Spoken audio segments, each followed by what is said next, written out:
Welcome to our spoken English class.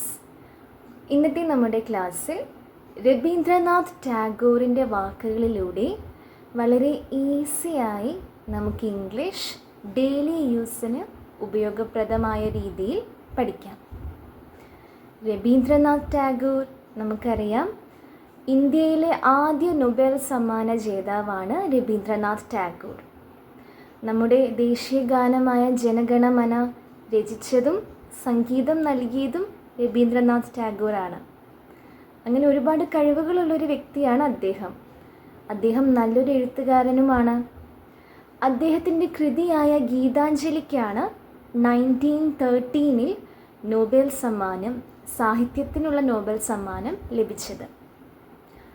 ആ കൃതിയിലെ 2 lines ഞാൻ ചൊല്ലാം. Where the mind is without fear and the head is held high, where knowledge is free, where the world has not been broken down into fragments by narrow domestic walls, where the words come out from the depths of the truth, where the tireless striving stretches its arms towards perfection, where the clear stream of reason has not lost its way into the dreary desert sands of dead habit, where the mind is led forward by thee into ever-widening thought and action, into that heaven of freedom, my Father, let my country awake. അപ്പോൾ ഈ വരികൾ രചിച്ചത് രവീന്ദ്രനാഥ് ടാഗോറാണ്. അതിൽ 100-ൽ കൂടുതൽ വരികളുണ്ട്. അതിൽ കുറച്ച് വരികൾ മാത്രമാണ് ഇത്. സ്വന്തം രാജ്യത്തെ നന്നായി സ്നേഹിച്ച ഒരു വ്യക്തിയും കൂടെയാണ് അദ്ദേഹമാണ് ഗാന്ധിജിക്ക് മഹാത്മാ എന്ന ടൈറ്റിൽ കൊടുത്തത്. ഗാന്ധിജിയാണ് അദ്ദേഹത്തിന് ഗുരുദേവ് എന്ന ടൈറ്റിലും കൊടുത്തത്. അപ്പോൾ രവീന്ദ്രനാഥ് ടാഗോർ പറഞ്ഞിട്ടുണ്ട്, U can't cross the sea merely by standing and staring at the water. വെറുതെ വെള്ളത്തിൻ്റെ അടുത്ത് നിന്ന് വെള്ളത്തിലേക്ക് നോക്കിയാൽ നമുക്ക് കടൽ കടക്കുവാൻ സാധിക്കില്ല എന്നാണ് ടാഗോർ പറയുന്നത്. നമ്മൾ പ്രയത്നിച്ചാൽ മാത്രമേ നമുക്ക് എന്തും സാധ്യമാകൂ എന്നർത്ഥമാണ് ഈ വാക്കുകളിലൂടെ രവീന്ദ്രനാഥ് ടാഗോർ നമുക്ക് പറഞ്ഞു തരുന്നത്. ഈ കോട്ടിലെ ഒരു വാക്ക്, അറ്റ് എന്ന വാക്ക്, നമുക്ക് ഡെയിലി യൂസിൽ എങ്ങനെയെല്ലാം യൂസ് ചെയ്യാമെന്ന് നോക്കാം. അപ്പോൾ ഇവിടെ വെള്ളത്തിനെക്കുറിച്ച്, വെള്ളം എന്ന സ്ഥലത്തെക്കുറിച്ച് പറയുമ്പോൾ അറ്റ് യൂസ് ചെയ്യുകയാണ്. 3 രീതിയിൽ നമുക്ക് അറ്റ് യൂസ് ചെയ്യാം. ആദ്യം ഒരു സ്ഥലത്തെക്കുറിച്ച് പറയുമ്പോൾ നമുക്ക് അറ്റ് യൂസ് ചെയ്യാം.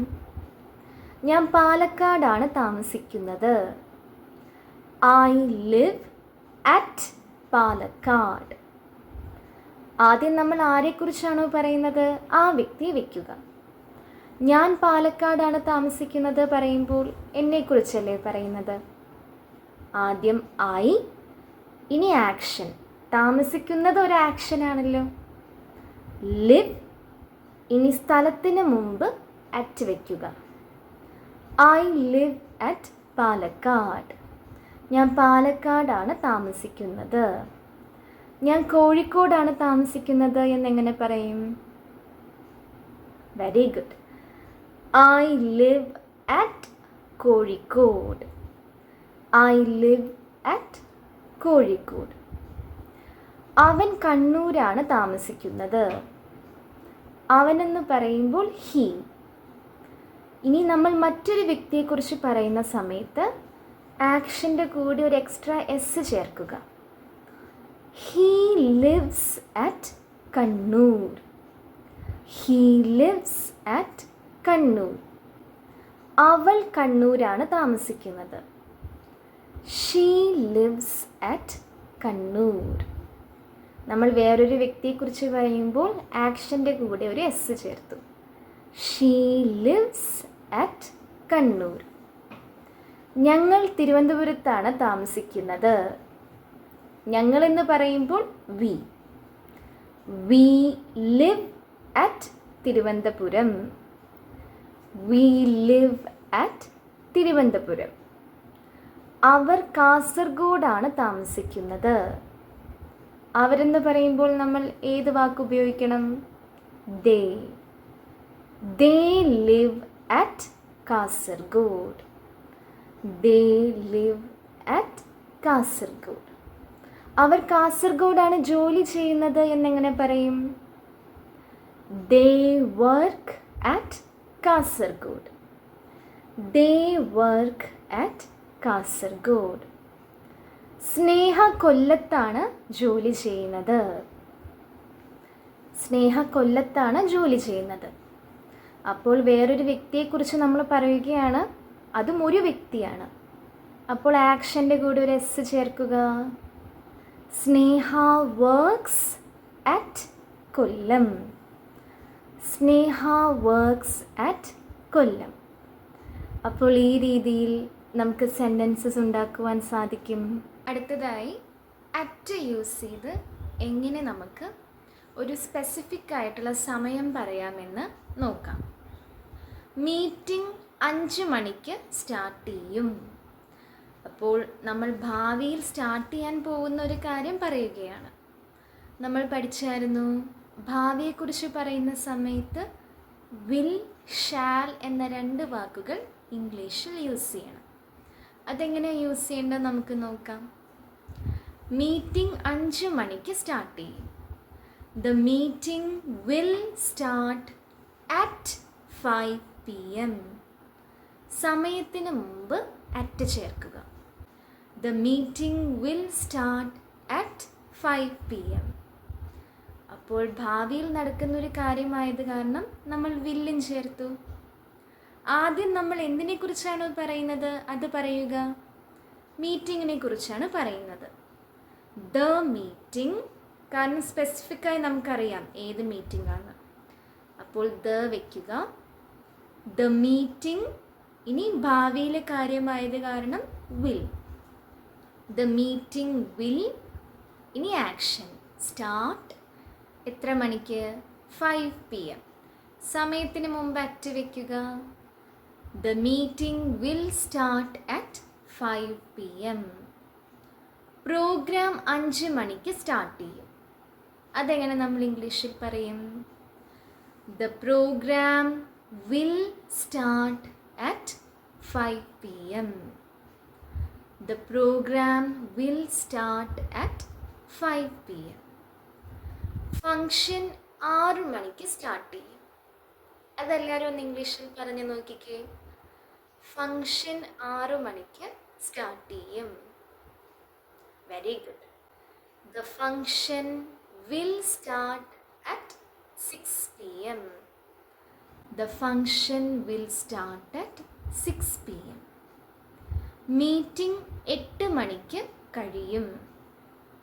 അവസാനിക്കും എന്ന് പറയുമ്പോൾ end. The meeting will end at 8 PM. Class 6 മണിക്ക് അവസാനിക്കും. അതെങ്ങനെ നമ്മൾ ഇംഗ്ലീഷിൽ പറയും? The class will end at 6 PM. Class 6 മണിക്ക് അവസാനിക്കും. അപ്പോൾ ഇപ്പോൾ അവസാനിച്ചിട്ടില്ല, ഭാവിയിൽ നടക്കാൻ പോകുന്നൊരു കാര്യമാണ്. അതുകൊണ്ട് നമ്മൾ വിൽ ചേർത്തു. The class will end. ഇനി സമയത്തിന് മുമ്പ് അറ്റ് ചേർക്കുക. The class will end at 6 PM. Class 6 മണിക്ക് അവസാനിക്കും. ഇനി നമ്മൾ പറയുകയാണ്, ഞങ്ങൾ 6 മണിക്ക് എത്തും. നമ്മൾ നേരത്തെ സമയം പറയുകയാണ്, അല്ലെങ്കിൽ അവർ ചിലപ്പോൾ പുറത്തു പോകും. ഞങ്ങൾ 6 മണിക്ക് എത്തും. ഞങ്ങൾ എന്ന് പറയുമ്പോൾ വി. നമ്മൾ പഠിച്ചായിരുന്നു, ഭാവിയിൽ നടക്കാൻ പോകുന്ന ഒരു കാര്യത്തെക്കുറിച്ച് പറയുന്ന സമയത്ത് ഇംഗ്ലീഷിൽ ഞങ്ങൾ, ഞാൻ എന്ന സെൻറ്റൻസ് ആണെങ്കിൽ ഷാൽ യൂസ് ചെയ്യുക. We shall reach. ഞങ്ങൾ എത്തും. എത്ര മണിക്ക്? 6 മണിക്ക്. At 6 PM. ഞങ്ങൾ 6 മണിക്കെത്തും. We shall reach at 6 PM. Correct സമയം നമ്മൾ പറയുകയാണ്. ഞാൻ 5 മണിക്കെത്തും. അതെങ്ങനെ നമ്മൾ ഇംഗ്ലീഷിൽ പറയും? I shall reach at 6 p.m. ഞാനെന്ന് പറയുമ്പോൾ I shall reach at 5 p.m. ഞാൻ 5 മണിക്ക് എത്തും. എന്നെക്കുറിച്ച് ഭാവിയിൽ ഒരു കാര്യം പറയുമ്പോൾ എപ്പോഴും ഷാൽ യൂസ് ചെയ്യുക. ആദ്യം ആരെക്കുറിച്ചാണോ പറയുന്നത് ആ വ്യക്തിയെ വയ്ക്കുക I. ഇനി ഭാവിയിലെ കാര്യമായത് കാരണം ഷാൽ. ഇനി ആക്ഷൻ, എത്തും എന്ന ആക്ഷൻ റീച്ച്. സമയത്തിന് മുമ്പ് അറ്റിടുക at 5 p.m. ഞാൻ 5 മണിക്ക് എത്തും. I shall reach at 5 p.m. അവൻ 5 മണിക്ക് എത്തും. He will reach at 5 p.m. നമ്മൾ ബാക്കിയുള്ള കാര്യങ്ങൾ ഭാവിയിൽ നടക്കുന്നതായി പറയുമ്പോൾ വിൽ ചേർത്താൽ മതി. അവൻ 5 മണിക്ക് എത്തും. He will reach at 5 p.m. Abhijith 5 മണിക്ക് എത്തും. Abhijith will reach at 5 p.m. Sona 6 മണിക്ക് വരും. അപ്പോൾ വരും എന്ന വാക്ക് കം. സോന 6 മണിക്ക് വരും എന്നെങ്ങനെ പറയും? Sona will come. കാരണം വന്നിട്ടില്ല, വരും എന്നാണ് പറയുന്നത്. ഭാവിയിലെ കാര്യമായത് കാരണം വിൽ ആഡ് ചെയ്യുക. Sona will come at 5 p.m. Sona 5 മണിക്ക് വരും. അവർ 5 മണിക്ക് വരും. അവർ നമ്മളെ നേരത്തെ വിളിച്ചു പറഞ്ഞു, നമ്മളെവിടെയും പോവാതിരിക്കാനാ തോന്നുന്നു. അവർ 5 മണിക്ക് വരും. They will come at 5 p.m. They will come at 5 p.m. അപ്പോൾ ഈ രീതിയിൽ നമുക്ക് സെൻറ്റൻസസ് ഫോം ചെയ്യുവാൻ സാധിക്കും. നമ്മൾ ആദ്യം അറ്റ് ഉപയോഗിച്ച് എങ്ങനെ ഒരു സ്ഥലത്തെക്കുറിച്ച് പറയാമെന്ന് പഠിച്ചു. ഇപ്പോൾ നമ്മൾ അറ്റ് ഉപയോഗിച്ച് ഒരു സമയം എങ്ങനെ ഇംഗ്ലീഷിൽ ഈസി ആയിട്ട് പറയാമെന്ന് പഠിച്ചു. ഇനി ലാസ്റ്റ് ഒരു കാര്യം കൂടെ നമുക്ക് വേഗം നോക്കാം. അറ്റ് ഉപയോഗിച്ച് നമുക്ക് ഇംഗ്ലീഷിൽ വളരെ ഈസിയായി ഒരു വ്യക്തിയുടെ ക്വാളിറ്റിയും പറയാം. He is good at basketball. ഒരു കുട്ടിക്ക് ബാസ്കറ്റ്ബോൾ കളിക്കുവാൻ നല്ല കഴിവുണ്ട്. അപ്പോൾ നമ്മൾ പറയുകയാണ് അവന് ബാസ്കറ്റ്ബോളിൽ നല്ല കഴിവുണ്ട് എന്ന് പറയുകയാണ്. അവനെന്ന് പറയുമ്പോൾ ഹീ ഈസ് ഗുഡ്. നല്ലതാണ്. ഗുഡിൻ്റെ അർത്ഥം നമുക്കറിയാം, നല്ലത് എന്ന അർത്ഥമാണ്. ഇവിടെ നല്ല കഴിവ് എന്ന അർത്ഥമാണ് വരുന്നത്. He is good at basketball. നമ്മൾ എന്ത് കഴിവാണോ പറയുന്നത് അതിന് മുമ്പ് അറ്റ് ചേർക്കുക. He is good at basketball. അവന് ചെസ്സിൽ നല്ല കഴിവാണ്. അതെങ്ങനെ നമ്മൾ പറയും? He is good at chess. He is good at chess. അനുവിന് പിയാനോ വായിക്കാൻ നല്ല കഴിവാണ്. അപ്പോൾ അത് നമ്മളെങ്ങനെ ഇംഗ്ലീഷിൽ പറയും? Anu is good at piano. Anu is good at piano. അവർക്ക് ഹോക്കിയിൽ നല്ല കഴിവാണ്. They are good at hockey. ഒരുപാട് ആൾക്കാരുള്ളപ്പോൾ ദേ നമ്മൾ യൂസ് ചെയ്തു അവരെന്ന് പറയുവാൻ. അതേപോലെ തന്നെ നമ്മൾ ഒന്നിൽ കൂടുതൽ ആളുകളെ കുറിച്ച് പറയുമ്പോൾ ആർ യൂസ് ചെയ്യുക. ദേ ആർ ഗുഡ് അറ്റ് ഹോക്കി. അവർക്ക് ഹോക്കിയിൽ നല്ല കഴിവാണ്. ഇനി നമ്മൾ കഴിവ് വേറൊരു രീതിയിൽ പറയുകയാണ്. ആക്ഷനിലൂടെ നമ്മൾ പറയുകയാണ്. Sona is good at singing. Sona പാട്ട് പാടുന്നതിൽ വളരെ നല്ലതാണ്. Sona is good at singing. ഒരു ആക്ഷൻ പറയുന്ന സമയത്ത് ING ചേർക്കുക. സിംഗിൻ്റെ കൂടെ ING ചേർക്കുക. നേരത്തെ നമ്മൾ ചെസ്, പിയാനോ, ഫുട്ബോൾ എന്നൊക്കെ പറയുന്ന സമയത്ത് അതൊരു ആക്ഷൻ അല്ല. പക്ഷേ പാടുക, സിങ് എന്ന് പറയുന്നത് ഒരു ആക്ഷനാണ്. ആ സമയത്ത് സിങ്ങിൻ്റെ കൂടെ ING ചേർക്കുക. Sona is good at singing. Sona പാടുന്നതിൽ വളരെ നല്ലതാണ്. She is good at dancing. അവൾ നൃത്തം ചെയ്യുന്നതിൽ വളരെ നല്ലതാണ്. She is good at dancing. അവൾ നൃത്തം ചെയ്യുന്നതിൽ നല്ലതാണ് എന്ന് പറയുകയാണ്. ഇനി നമ്മൾ നന്നായിട്ട് കുക്ക് ചെയ്യും. നമ്മളെ ആരും പുകഴ്ത്തുന്നില്ലെങ്കിൽ നമുക്ക് തന്നെ നമ്മളെ പുകഴ്ത്താം. I am good at cooking. I am good at cooking. ഞാൻ കുക്കിങ്ങിൽ നല്ലതാണ്. ആ കോൺഫിഡൻസ് നമ്മൾ ഇവിടെ കാണിക്കുകയാണ്.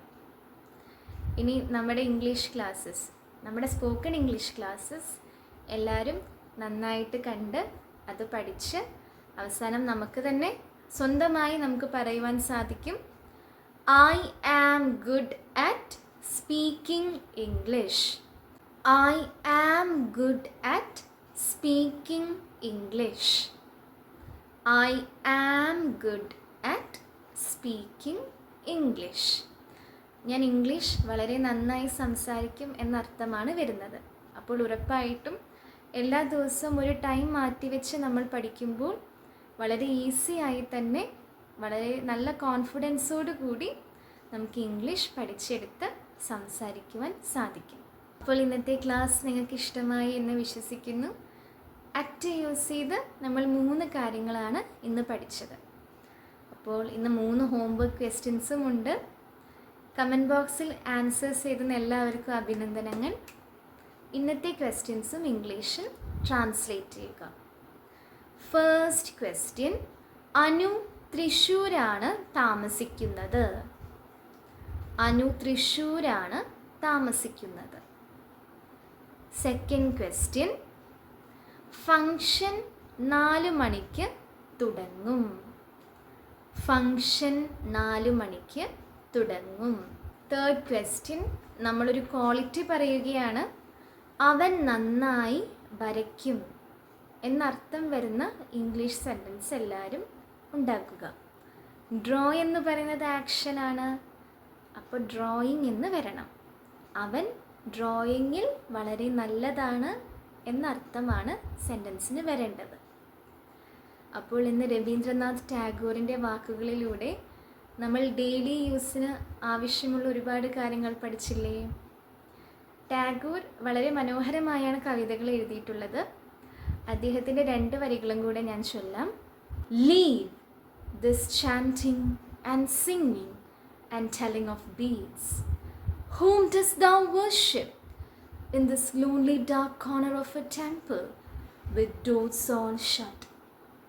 Open the eyes and see, the Lord is not before thee. He is there where the tiller is tilling the hard ground and where the path maker is breaking the stones.